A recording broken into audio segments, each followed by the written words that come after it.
Waouh! Coucou les petits angoissés! Bienvenue pour ces nouvelles histoires courtes. C'est parti, on commence avec la première histoire. Environ un Allemand sur 2 et une Allemande sur 3 avouent égratigner régulièrement leur contrat de mariage.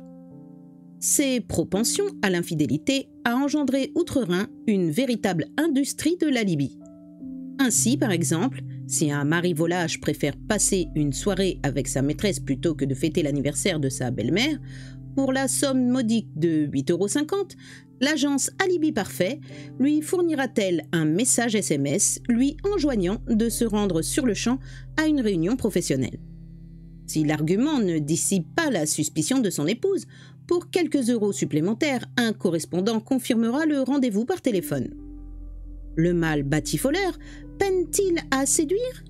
L'agence lui fournira une identité factice comprenant curriculum vitae, flatteur et photos sur siège de son entreprise fantôme à Berlin ou New York. Des arguments susceptibles, semble-t-il, de faire tourner les jolies têtes de la gente féminine. Plus étonnant, une demande sur 3 provient du sexe prétendument faible. Ainsi, une galante n'a pas hésité à commander 2 alibis, l'un destiné à son mari, l'autre à l'épouse de son amant. L'attaque étant la meilleure défense, d'autres officines offrent aux époux suspicieux des ripostes machiavéliques. Test de fidélité se charge de mettre à l'épreuve la constance du conjoint, en lui proposant sur papier glacé les services d'une créature de rêve ou d'un don Juan irrésistible. La suite de l'histoire se joue souvent devant les tribunaux qui prononcent 200 000 divorces par an. Éventuellement, après le passage par une autre institution en pleine expansion, les laboratoires spécialisés dans les tests ADN de paternité. On part pour la seconde histoire. En découvrant le cadavre d'un homme à moitié brûlé enfermé dans une malle en osier, experts de la police scientifique et médecins légistes sont confrontés à une énigme. Car, tel qu'ils arrivent à le reconstituer, en analysant les indices recueillis dans l'appartement ravagé par un incendie, le déroulement des faits ne répond à aucune logique. Jugez-en plutôt. Après être décédé d'une crise cardiaque, André Foix, la victime s'est glissée dans sa malle de linge sale, dans laquelle il s'était aspergé d'alcool à brûler. Foix avait ensuite fait disparaître la bouteille, avait frotté une allumette et s'était immolé par le feu.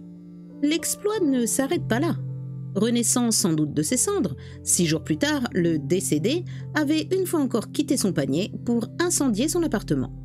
Il va sans dire que ce scénario rocambolesque, bourré d'invraisemblances, prouve que l'événement a été mis en scène et le cadavre d'un retraité manipulé.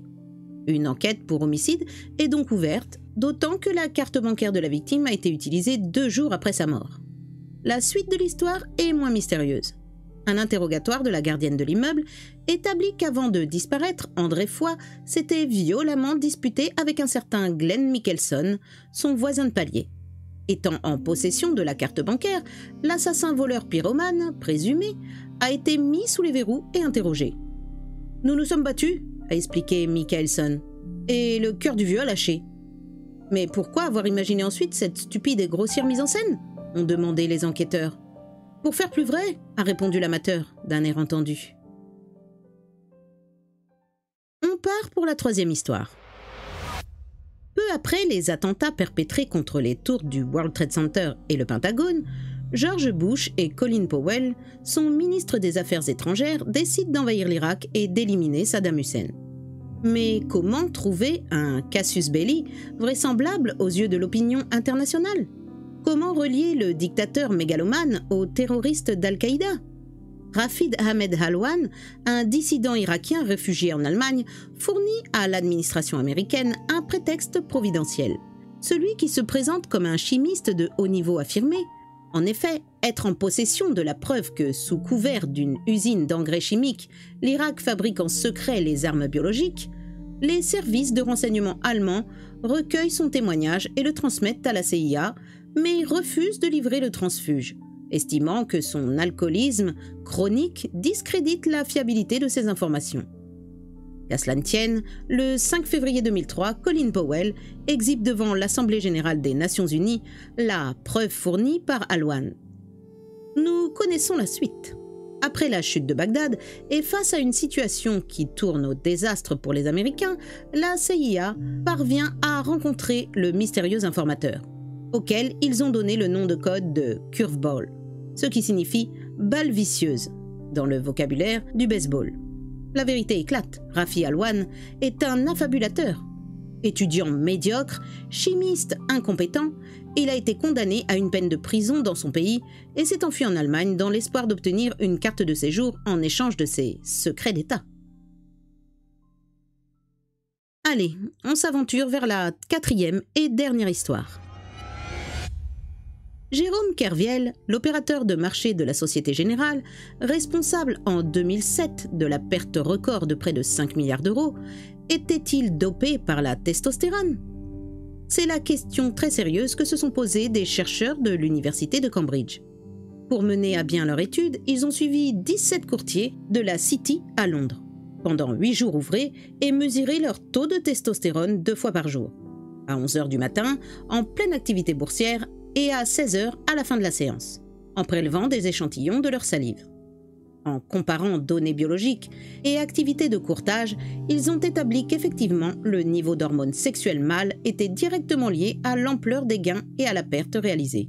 Agissant sur l'agressivité et la compétitivité, testostérone et cortisol accroissent la confiance en soi et prédisposent à prendre des risques, notamment dans des situations de bulles financières spéculatives. Quand un krach menace, les banques centrales abaissent leur taux d'intérêt. Encore faudrait-il, pour obtenir les résultats escomptés, qu'elles abaissent en même temps le taux de testostérone des Golden Boys. Il est néanmoins regrettable que les scientifiques n'aient pas étendu leur étude à la gente féminine, qui jongle elle aussi avec les milliards des épargnants.